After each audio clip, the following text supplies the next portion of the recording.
दर्शक बंधु खरा दिन तो आसीगलानी तो समस्त आप आंब खाऊे किंतु कौन आप जानते आंबर फायदा कौन कौन तो मुझे आपको वीडियो कहते आंबर बहुत फायदा अच्छी ता भर मुझे केतटा मेन मेन फायदा कहीदे। आंबर बहुत विटामिन थाए। फास्ट होचे आंब कैंसर हवा को दिए नहीं। सेकंड होचे आंब कोलेस्ट्रोल को ठीक ठाक रखे।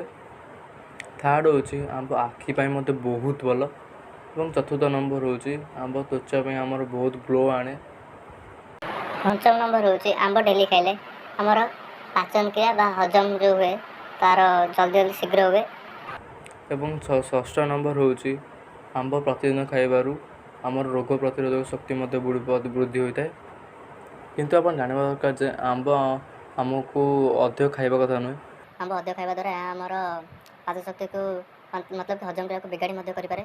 तो आंब को अल्प खाइबा लिमिट खाइबा।